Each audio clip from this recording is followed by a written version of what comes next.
I think we expected the figures to rise because of level 3 lockdown, because of when the deepest recession in 100 years, because of the violence we've seen in Gauteng and KZN. But once again, it is a wake-up call for all of us, in particular for government business, to get its act together to stem this tide of job losses. It's simply unsustainable to have a country with 44% unemployment rate. It's unbelievable. It's a ticking time bomb. And if anything, if we saw the violence in KZN and Gauteng, it showed us what is the danger of allowing half of your country to be unemployed, to be in deep poverty, to be desperate, to be having a sense of no hope. So really, it is a call for action by government and the private sector and society at large to stem this huge crisis facing all of us. We've seen consecutive record unemployment figures, and there is always this collective horror at how high the unemployment rate is, and people saying, we need to do something, including you. But then we come to the next quarter and we're going to see, in all likelihood, another increase. Sure. And look, we've got two choices. One is we can simply give up and wave our arms and shout in despair. Otherwise, we can fix the problems. We all know what the problems are. We have to fix Eskom so there's reliable and affordable electricity to make sure that mining industries and manufacturing, that companies can be productive. They can pay their workers. We need to ramp up our local procurement campaigns as part of the economic recovery plan, where as consumers, as businesses, as unions, as government, we all make sure we produce locally produced clothing, footwear, food, etc., vehicles. It's about making sure that we fix transit so that our agricultural mining exports can get to the markets on time and efficiently. It's about making sure that we tackle corruption so the state doesn't bleed billions of rands into the pockets of a criminal elite, but instead send that money to boosting industrial financing programs and so forth. It's equally about making sure that our government entities work properly, that the Unemployment Insurance Fund can dispense money quickly to companies and to workers who are struggling or not being paid. It's about making sure that we get the 350 SASSA COVID-19 grant paid to workers so that everybody's got money. If you have money, you can buy goods, you can sustain your family. But what we're seeing is a lack of action by many departments in government. We're seeing the banks sitting on the sidelines, not providing real relief to consumers, to workers, to businesses. So those things have to be dealt with. These are not complicated concepts, but really we need to see leadership from government and from the banks and the private sector.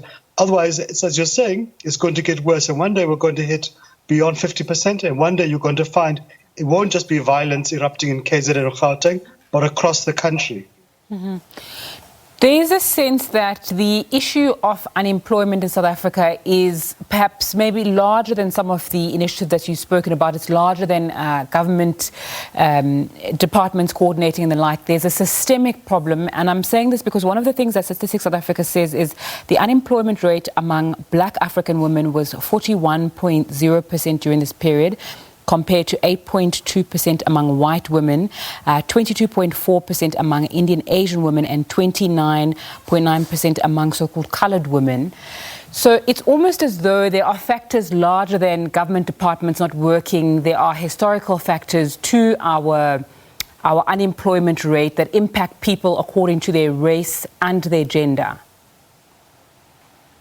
Sure, that is a legacy of apartheid, that we have large sections of our population historically disadvantaged, robbed of their educational opportunities and so forth. And government and the private sector need to look at how can we set up factories, employment opportunities which are geared to low-skilled workers. But equally, we're 27 years into democracy, so there's only so much we can blame apartheid for. We must also accept responsibility as a country, including government. What have we done to skill our young people today? The unemployment rate for young people is huge. It's well above 50%.